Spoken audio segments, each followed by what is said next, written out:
this afternoon session. We are very grateful and happy to be here, and I want to thank the embassy, the Irish embassy, and also the William Butler Yeats chair and Alcani for this all this partnership with our association, Brazilian Association of Irish Studies. And for the session, for the afternoon session, I invite Professor Marisol Morales Ladon for her lecture. Yes. Thank you. Thank you, everybody.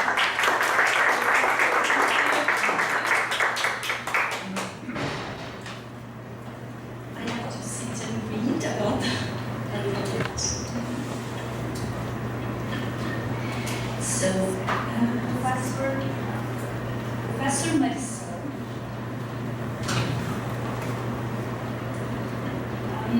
she's a professor at the Department of Modern,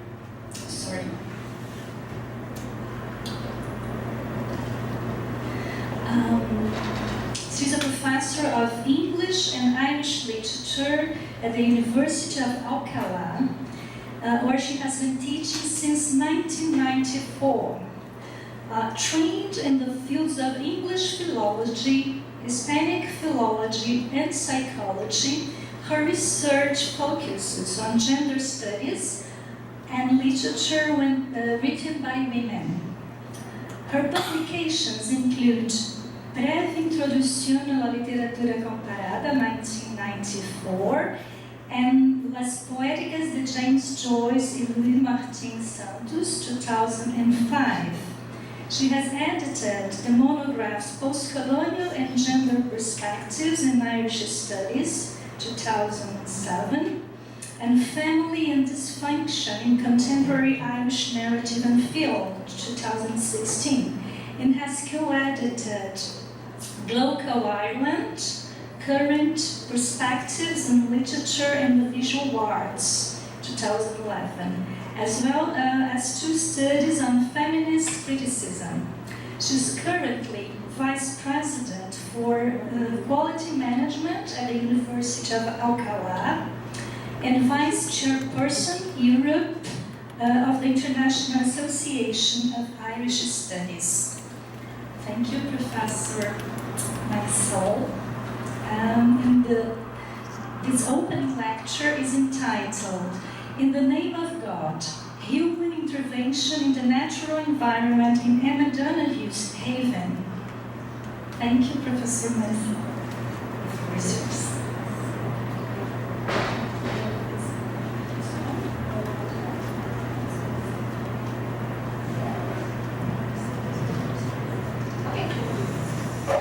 Can you hear me? Yes. Well, I love voice.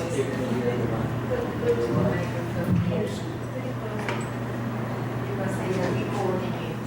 Oh, I see. Okay. So, is it okay now? Yeah? No. No? No. Closer. Thank you. Yeah.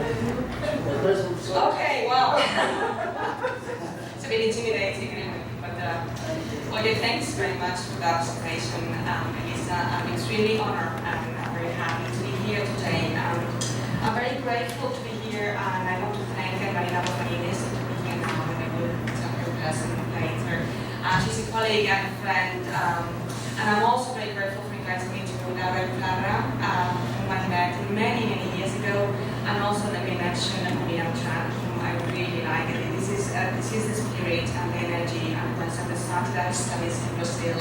And I think you've been such a source of inspiration for all the others that I think Laura has just taken that energy, and also Mariana and many of the others. So I'm extremely happy to be here. I'm also happy to be here because it is my second time in Sao Paulo. I was here invited again by Laura and Mira 15 years ago in 2009. And at that time, when they asked me to propose a title for a talk, I was working, I've been working for almost 30 years in women writers.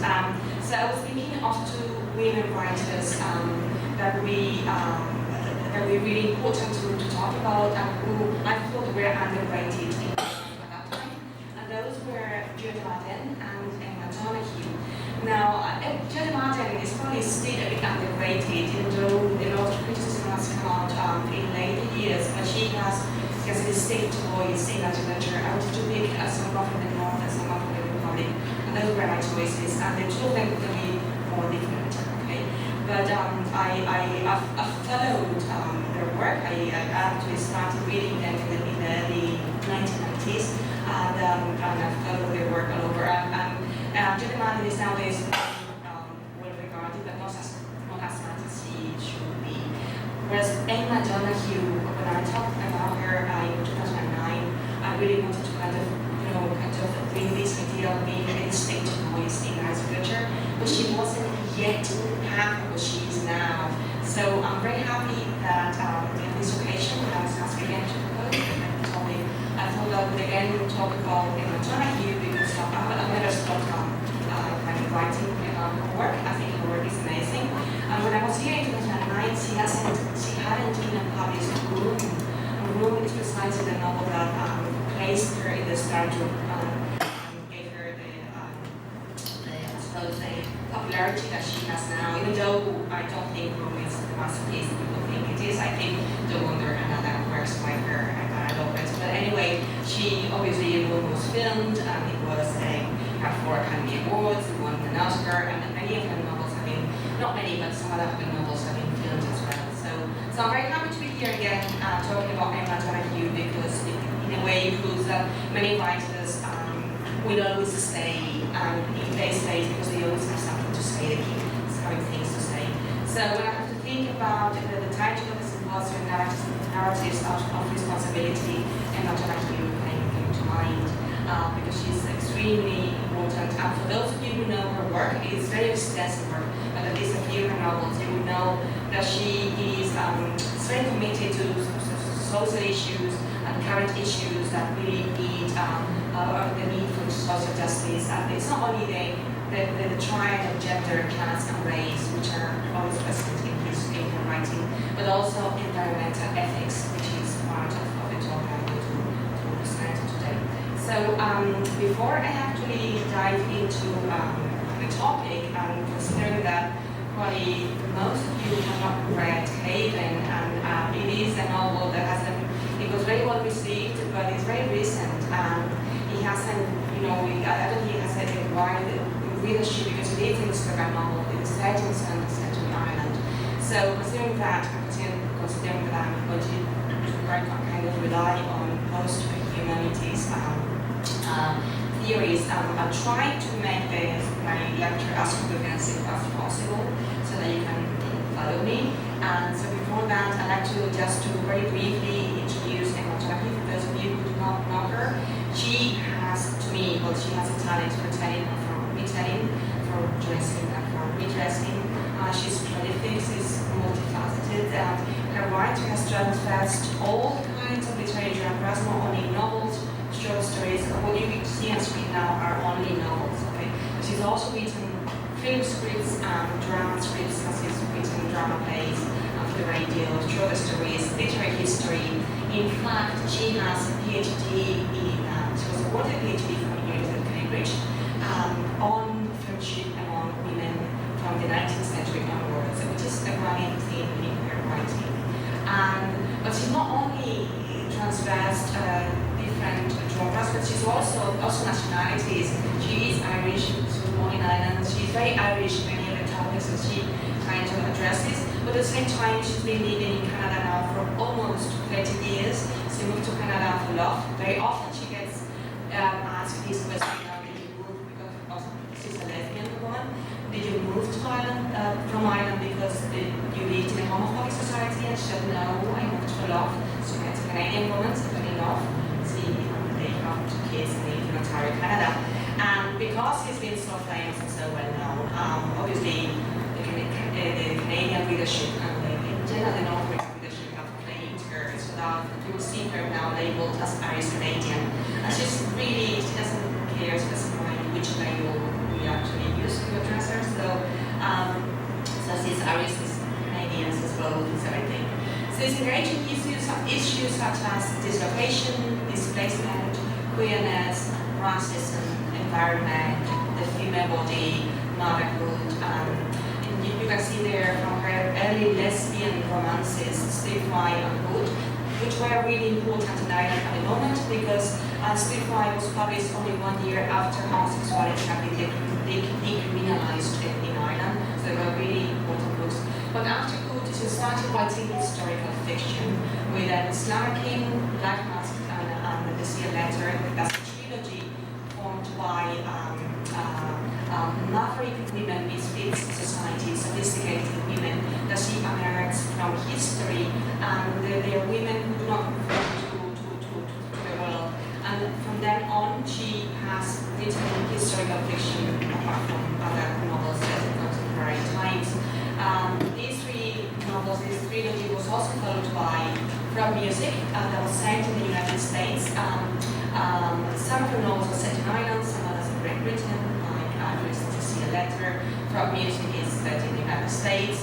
And since then, she's engaged with issues such as cross-cultural connection, cross-gender connections, gender subversion, identity, fatherhood, for instance, in Akin, race, that is in Landing, religion is very present in The Wonder, medicine is a wonderful book, The Middle of the Stars, that I truly recommend, about the great flu pandemic, commonly called Spanish flu, and the latest novel is that was,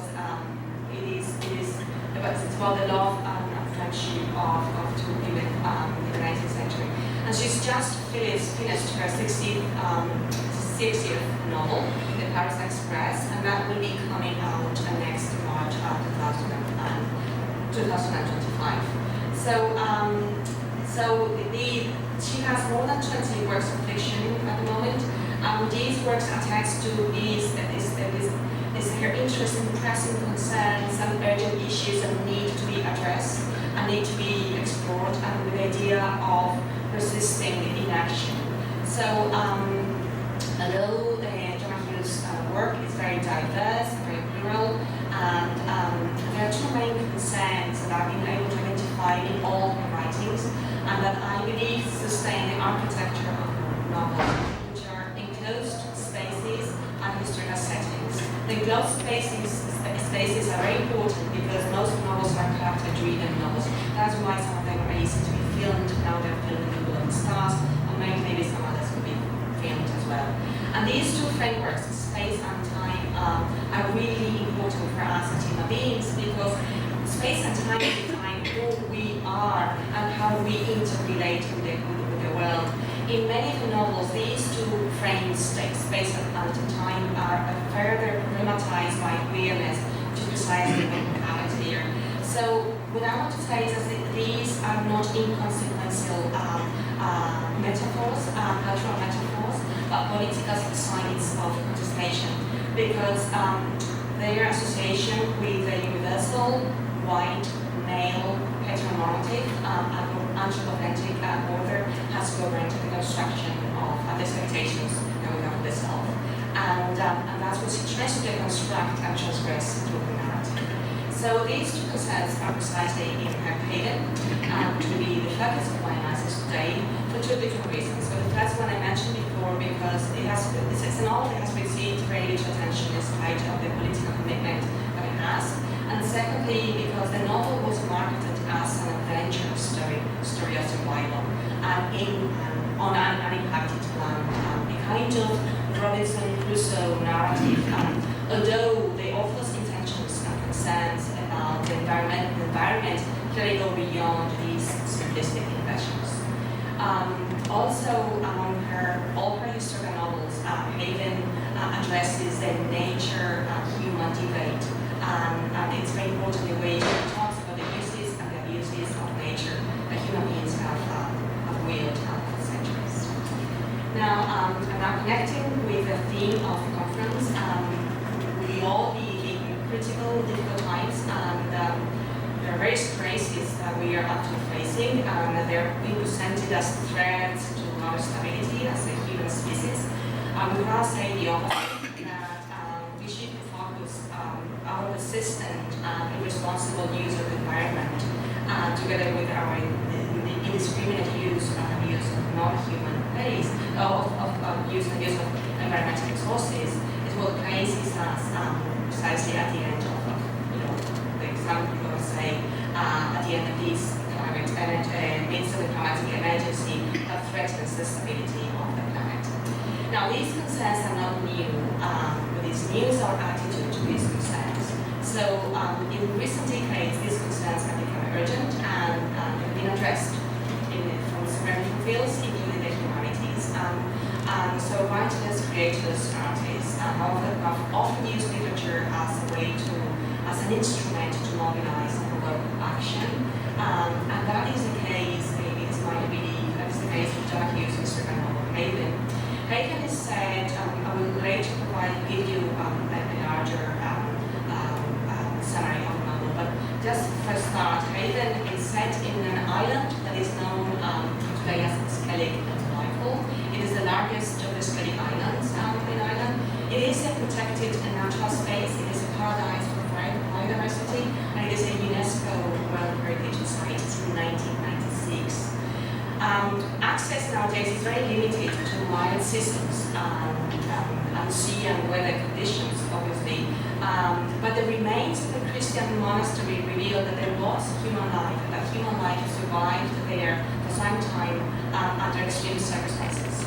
So therefore, taking these ideas as the historical vestige for the essential motif of Jonah Hughes' novel, Jonah Hughes imagines a likeable past for those first inhabitants in what has been too loosely described to me as an adventurous story of survival, whereas she has claimed to have engaged in a warning against excessive tourism in Ireland and environmental destruction. So now enthusiasts of the this is the Skelligs, that you can see there, the great Skellig Michael, the big island and the small one. That is the paradise of biodiversity. And I want to emphasize on how enthusiasts of the Star Wars saga will probably be familiar with the landscape of the island, because it appears in two episodes of the Star Wars, episode 7 and episode 8, and The Force Awakens and The Last Jedi, as Luke Skywalker, Eden-like retirement, and despite, and I quote, despite the objections of conservationists concerned about the impact of local life for its vulnerability, since it is a home to bird species including puffins, peregrine falcons, and guillemots. End quote. So nowadays, if you go there is only, although there's only the remains of these monastic settlement, and there are hundreds of stones there lying laid still it has become a very popular place for people to go and visit, and it's become extremely popular. So, set in the 7th century, Jonah Hughes' narrative delves into the harsh voyage of an arrival of 3 months to this remote island off the west coast of Ireland, driven by a visionary dream of one of them, the leader, a prior, who believed that he was in a holy mission of building a church. So since finding resources in such hostile environment is a matter of life and death, their display of unlimited power to exploit the island and by means of abusing the 2 monks proves fatal. So turned into subaltern subjects as a result of their obedient vows that they had just promised, environmental destruction and human cruelty would be secured in them. So bearing these aspects in mind and drawing on theories of eco-critical and ecological responsibility, the anthropocene and earth care, in the present also what I want to do is to analyze novels in light of the consequences of the colonial appropriation of the land and of the people, and of their own overt criticism against the undeletable human imprint on nature. I finally wanted to argue that literature can be instrumental in bringing awareness of the present ecological crisis through climate change, the limits of planetary resources, and the need to protect our environment. So So, and also at this point, I would like to link this idea with what we mentioned this morning in the lecture about the curve space, and also I want to link it to point covering graphic, she will be talking tomorrow, in her abstract back to the galleries. I see you want to talk about poetry as a means through which we not only perceive an aesthetic experience, but we can have poetry as a means through which we can think and we can become aware of whatever subject or whatever issue the author is trying to make. So I will be arguing that literature to me can be instrumental in bringing awareness and kind of shaping awareness about certain things. Now, the natural world has not always been concerned has not always been a concern for human beings. So in fact, our attitudes have changed drastically in the last decades, and we have started to experience dramatic consequences of the exploitation of the environment. So present times are actually urging us to think and to reflect on our relationship with nature, with the environment, with the ecosystem, and also on our responsibility to respect the needs and the demands of non-human life, because we need to acknowledge that non-human life is as much part of us as we are part of them. So within the post-humanist current has developed in the last decades out of an awareness of anthropocentricism, the concept of relationality has emerged to precisely explore this mutually dependent relationship, addressing how we connect, relate, and respect the environment. There are many authors that have applied to this concept. For instance, Elias and Morel have insisted that we need a planetary ethics of relationality between the human, the non-human, and the environment. Also, within this post-human paradigm, Rossi and Dioti postulates to light and postulates that we have contributed to the center and displays the human, which is now defined as, and I quote, a relational subject constituted in and by multiplicity that works across differences and is also internally differentiated. Now, though ideologies and theories are usually contextualized and explained by the times we are living now, obviously the advances of industrialization, of the global economy, of liberal markets, and so on, I want to argue that these concerns are timeless and they were also present and pertinent to Donahue's novel. So I would mainly argue that this post-human predicament of the necessity to think again and think harder about the status of human subjectivity and the ethical relations and norms are really important in our times. These also kind of concept of relationality was also put forward by Andrew Benjamin when he talked about a relational ontology and about which is intellect and ethics, and he talks about how we need to relate to all kinds of others. Now, we won't be relying too much on theory, as I mentioned before, because I know it's text is in front of you, but I just wanted to present the framework of my discussion. So, have I presented that? I'm sorry.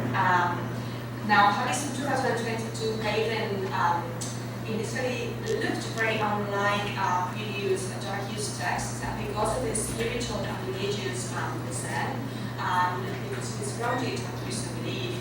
But as the novel unfolds, there are recurrent interests and motifs that are part of her whole literary production. One of them is the fanatism of religion and the dangerous extreme ethos, which is perhaps one of the most significant ones, which was also present in The Wonder, which is a masterpiece. You have read the novel, I would recommend you to watch the film, which is also very good.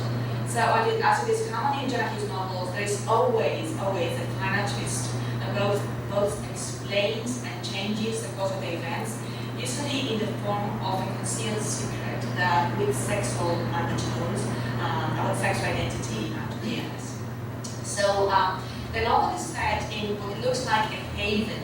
A haven is a refuge, it's a place of safety, it's a retreat life.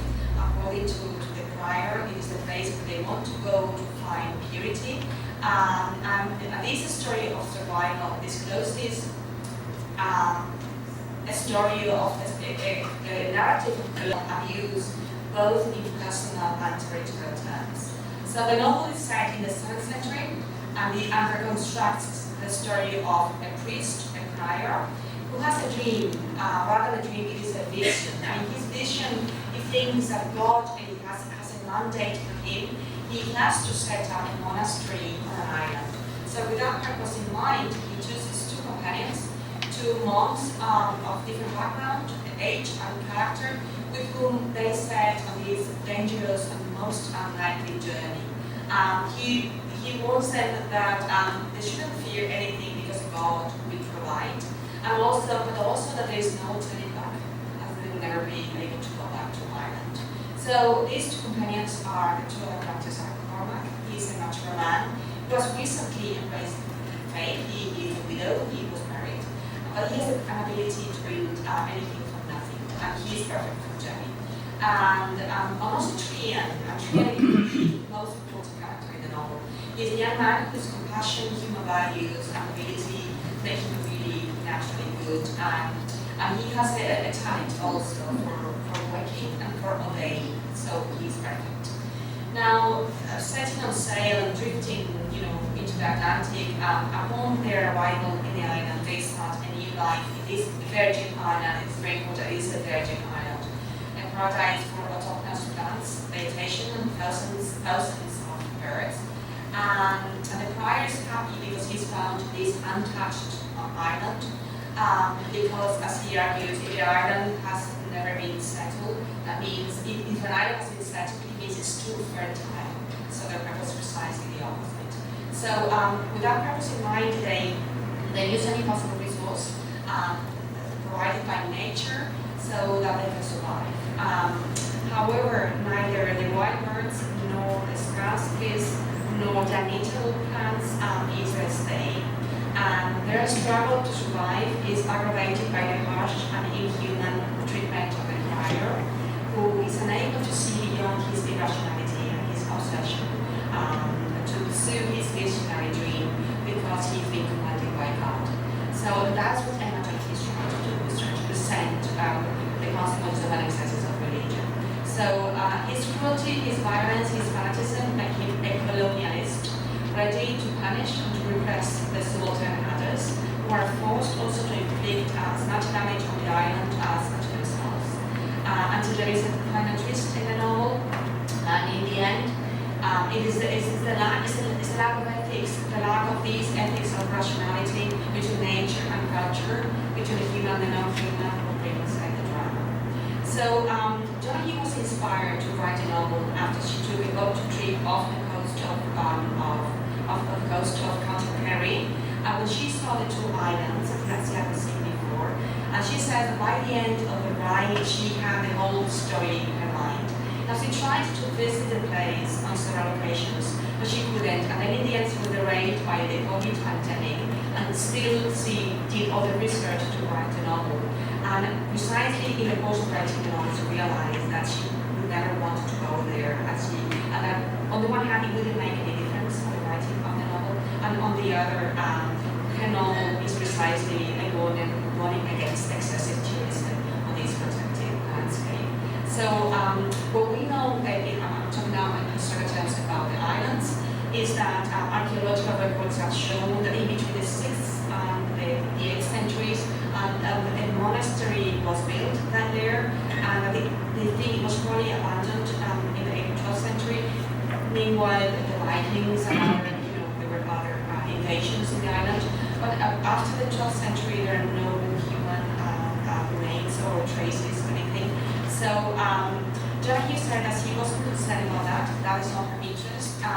She has explained, and I want to quote her, that she was interested in the first men that put their feet there. She said she was interested, I quote, in her first attempt, an interest in failure. How fast would things go wrong as a lesson in how not to settle an island. The archaeological report was extremely useful in telling me how rash and perverse it would have been to found an ultra-isolationist retreat without keeping those life-saving links to the rest of the world. So, to ask how my analysis of the novel will come out. So, From my perspective, Donahue is trying to present this clear, direct criticism against the colonial appropriation of land and mind. And it is, in her case, it is carried out by exploring the excesses of religion and fanatism in the hands of a wrong leader, art. Art is a prior, precisely, he is defined in the novel as a scholar, a priest, a hermit, the bearing of the word king, someone who's read any book written, and also a living saint, as can't be wrong, can't be. That was so ironic. This prophetic statement, rather than identifying him as a true leader, places him as an authoritarian anti-leader who will not only accept any weakness, error, or idleness from either of others, and who, as a consequence, will only bring destruction. So truly believing that the world is corrupted, he's really enthralled by this vision, and he wants to withdraw from the world because he wants to have a pure life. John Hughes explained that these, in medieval Ireland, these kind of settlements and these establishments of small brotherhoods were part of the misogynist mindset of the times that would keep them away from women's temptation and lust, while obviously other sins, worse sins, will await these men. So Art, the prior, is not only a true believer that he is in a holy mission commanded by God, but he also believes that this island was actually set on earth for him to be discovered. So he presents himself as a godlike figure, and he extends his limited powers to any living creature there.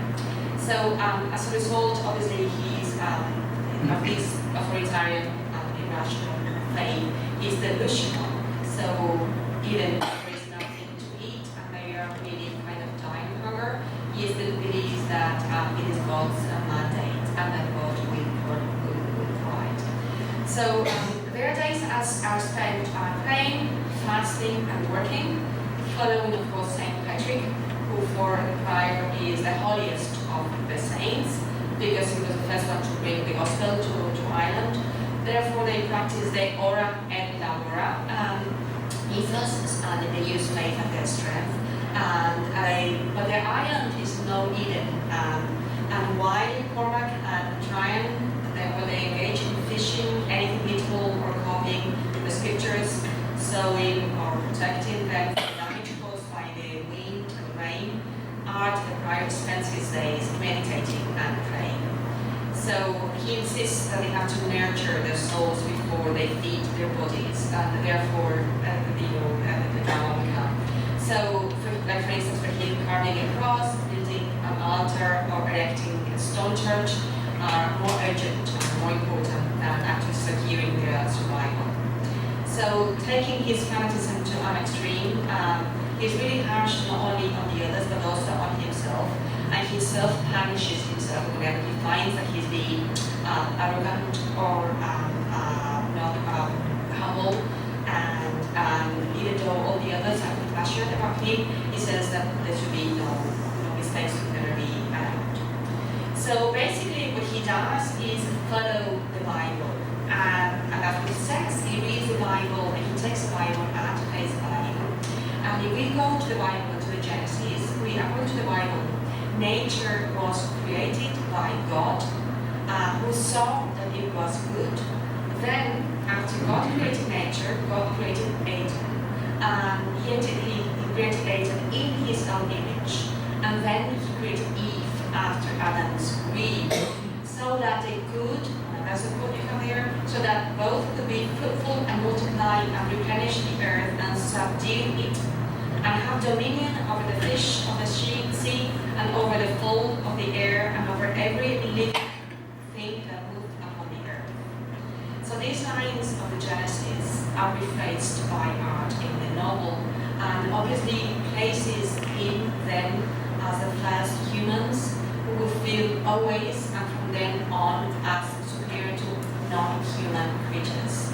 And that is the source of Donahue's criticism.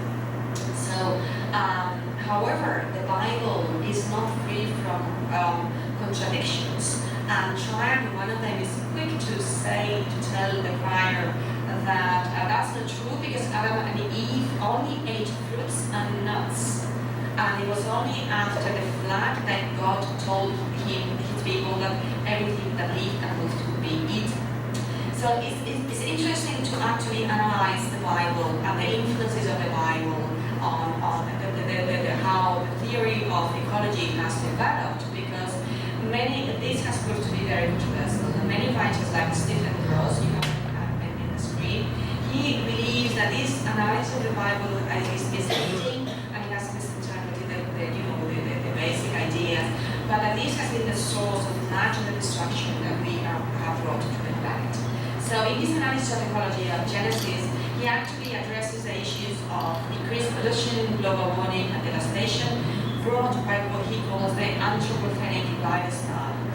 He argues that this is the way humans harm the environment in different ways, but he argues that we should interpret the Bible in a reverse way, and that Christianity should be read as a means to build a community of people who develop a close ecological relationship with the planet. So, admitting that the story of the creation presented in the Genesis actually validates the anthropocentric relationship that we have nowadays, it goes to defend the opposite. I won't read the quote because it's quite long, but this is just, I want to present you this controversy that is taking place nowadays of people who defend that we are destroying the planet and who say that obviously this is the inheritance of how Christianity actually introduced the Genesis to us and how nature was created. Also, in terms of art, and go back to the character, we can see a megalomaniac attitude, a godlike attitude, because despite their unlikely survival, he imagines, he wishes that he will be the only founder of the island, and that it will be pilgrimages that will fantasize about his life. And ironically, this is what is happening nowadays. But although most people nowadays would visit Scaling Islands for the Star Wars saga and for his, the establishment of the monastery, but it's a great irony that this is happening nowadays. Now, as a consequence of this religious fanatism, we have two kinds of colonization: the colonization of the mind and the colonization of the land. So obviously, we have to bear in mind that he's a prior, and a prior means first among equals. So he is hierarchically sanctioned by the church to be above his other brothers. So that's why he looks down on the two of them. And according to Donahue, she wanted to draw on this character because he wants to present a kind of a cult leader, someone that would behave worse and worse and worse, because he would have total power over people. Now, how is this power conveyed in a mind, and how is this power conveyed with this over between the one is nothing? Well, it's conveyed through religion and through the vows. So when Cormac and Triac are chosen among all the other brothers in the community, they feel absolutely privileged because they have been chosen by God, and they pledge to him to the vows of poverty, obedience, and chastity. So therefore, they are doomed by their own vows. Silence is what we would relegate them to be subalterns and to be colonized by them. Unable to think of or act their own minds for fear of punishment, they would be colonized by him. So making them believe that they are serving God in the end, who they are serving is himself. So even though the two characters present the critical minds and the voices of Donahue, the voice of the prior is always set against them. So Triumph, for instance, is appalled, even though they know they have to eat to survive, but Triumph is appalled by the damage they are inflicting on the island and the creatures. And he actually says that they are murdering hundreds of birds and using them for fuel. And he argues that they were there before us, before human beings. And he's actually anticipating a post-Anthropocene view of the planet, this centering the place of human beings. But art, again, resorts to the Bible and explains that the island is theirs and that God placed all resources for their own use. So there are other instances in which we can see how religion has played to provide in that regard as well, because when Triumph finds it all selfish, that is rejected. They can't eat selfish because, as the book of Leviticus says, and I quote, every water creature without scales and fins is unclean. And so it's well known for stirring up lust, therefore they can't eat anything from the sea. And they know that this is wrong because in the monastery before coming to inhabit the island, they would eat mussels. But again, that is because they're subjected to the prior of obedience and silence, they can't say a word. So there are many instances in the novel when they are punished for doing the opposite. Like for instance, Julian is involved in copying from the circus sculptures because they want to leave a legacy there. And when he breaks a little jar of red ink, he has to use his own blood to write it down, because it was a sort of punishment. So also there are many instances in the novel, for instance, Julian doesn't forgive the prior when he chops the only tree, there's only one tree in the island, and it's a skinny rowan, and it's a symbol of survival. So actually, when the prior chops off the tree, that's the beginning of their downfall. So at that moment, the prior's madness is seen under clear eyes to them. And the polarization of the mind is obviously connected to the polarization of the land, the colonialization of the land. Even though, Jonah Hill's novel forces us to think about the precarious relationship between the humans and the non-humans. And of course, they have to survive, and of course, they need to live and to eat. At the same time, because there is so much violence exerted on the island, what she does is to make sure that nature will pay back, and we show them that this is an inhospitable and uncomfortable place. As Michael Cronin explains, the natural world is profoundly shaped by human agency, and human agency is in turn deeply influenced by the constructs it uses to interpret or understand that world. So, Jonah Hill takes a significant amount of her space in the novel to describe in full detail the natural world, species, including the ox, sticked birds, plants, and the different kinds of fishes, and so on. And of the three characters, Tryon is the only one sensible about non-human life. He admires how free birds are, and how free of guilt they are, and how they do not accumulate anything, and they're happy creatures. And he even tries to understand the language. And the prior has a completely different view of that. And he insists that Skellig Island was set for them to be conquered because it was a miracle, and it's presented to them as a kind of cathedral. That's the metaphor that is used all the time. And he says the higher up, the closer to heaven. And that's why they actually inhabit Skellig Michael, the big one, and not the small one. So, in fact, when they settle there, the prior invokes the Archangel Michael, and he says, by the power of Michael, I expel and banish any evil from this place. This island is mine. And then he starts a ritual of offering a big animal, and the images of really extreme violence exerted on animals completely unnecessary. Now, the emphasis really placed on the fact that it's a virgin island, and that it is a pathless, quite untrodden island. And very ironically, it's very interesting that when he emphasizes this idea of being a virgin island, he says that, I quote, it has no four-footed beasts on it. Of course, there are no four-footed beasts on it because there are two-footed feet on the island. So this is the integration that Emma Jonah is doing. So obviously, as a consequence of the way they mistreat the island, the Chinese destruction will come. So in spite of the hardness of their lives, actually what provokes the dramatic ending is not the lack of food or the lack of means. It is art's irrationality and the intolerance. And the reason that one of them, Trium is a taught, okay, in Irish. So according to that, he's a left-hander, and that obviously was considered to be a hindrance, a negative thing in medieval Ireland. So he's very aware of his misfortune because he uses the left hand, and that is an advance in the novel of the the other misfortunes that will come on him. So he's really concerned about having that weakness, because if that doesn't allow him to write down properly in the scriptures, because he says that his own fingers obscure the writings after he's written them, because he writes fingers his left hand. But that is a kind of introduction to that will present what comes after that. So when he becomes very ill at some point in the novel, and Cormac has to control his process, he's shocked by what he sees, and he sees that his body is not a normative body. He doesn't have the male genitals as males should have. So Donahue's twist at the end of the novel highlights the existence of non-normative bodies throughout history.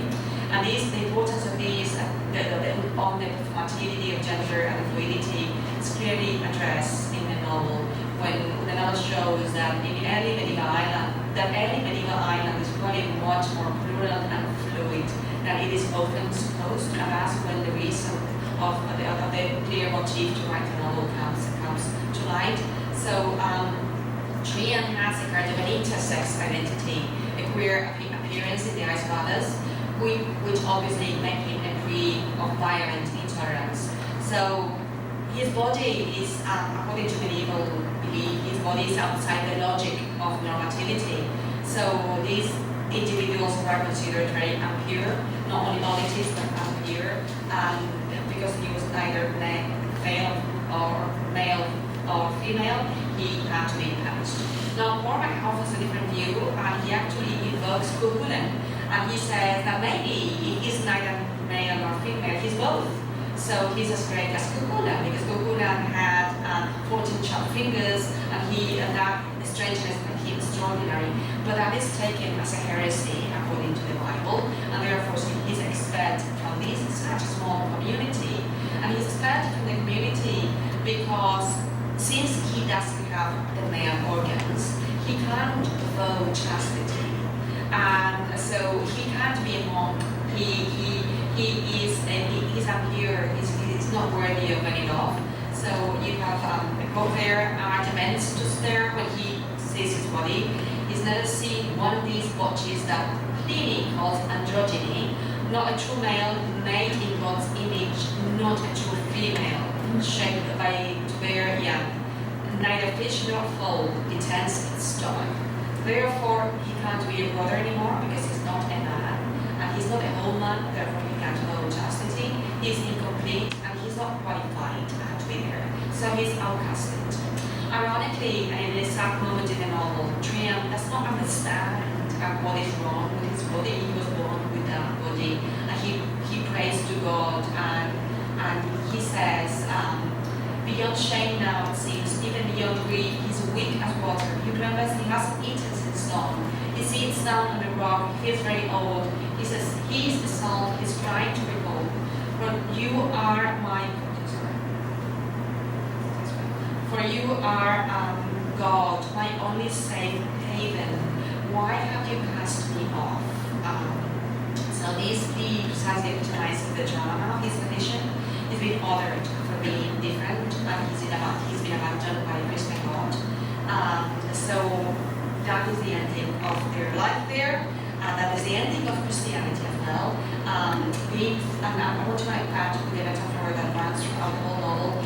The novel is divided by chapters and by sections. So all the sections introduced in every section there's this Trinity knot in the novel. So 3 is a very important number in the novel. The significance of this triad is highlighted on a number of occasions.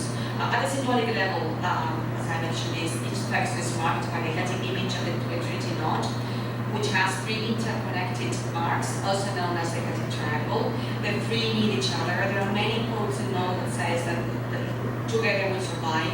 If something goes wrong with one of us, we'll all die. So also the Trinity knot represents unity, represents eternity, because there is no beginning or end in the lives. Represents the family as well. Obviously, it's the Holy Trinity, the Father, the Son, and the Holy Spirit. And they also have the knot the triangle shaped in their heads. So of course we're adding the sacred number because of the Holy Trinity. So when Trine is spelled from the island, it is clear that all of them will die. So that is when Cormac questions Arnold for the first time. When he questions him, he's rejected. He rejects his own vows. He abandons. They both abandon the prior in the island. Now, at the end of the novel, I'm sorry for the spoiler, but I can't explain, the whole thing without spoiler. But you see two opposed images: the two men escaping from this fanatic fire, who see them as demons. While the prior says, as I said quoting from there, he is happy that they have gone because they are demons, and he says, and the Lord said, I will wipe none from the face of the earth, and the beasts, and the creepy birds, and the creepy things, and the birds, for I repent, I never made them. So, being so delusional, he does not know that he's being trapped by his own irrational demons. Obviously, although we know he's not die on his own, he feels that now he has a whole island to himself, and that he's close to heaven because he's really, really high. So just to conclude, I hope to have been able to kind of prove that rather than an adventure story, Donahue's narrative explores the human versus nature dichotomy that results in this inharmonious relationship with dramatic consequences for both the ecosystem and human beings. So it realized Haven as a story of survival, a Robinson Crusoe kind of narrative in their struggle to subsist in an inhabited place. Then obviously we cannot forget that they have made an indelible impact on the land. But the irony and true thing is that no human being has been able to survive in the island after them. So the novel being to be read as an ecological model that explores human destruction in the name of God, since life in the scary Michaels seems to pertain only to the plants and the birds and the ecosystem, and not to the human beings, and that has been for centuries, and I think we should that be. So at the end of the novel, the ending of the novel suggests that humans cannot survive if they fight against nature and against themselves, and that that's what there's a quote of this book makes full sense. So though the Anthropocene is easily associated with modernity and with a blueprint, I want to argue that Donahue's book demonstrates that before industrialization, before capitalism,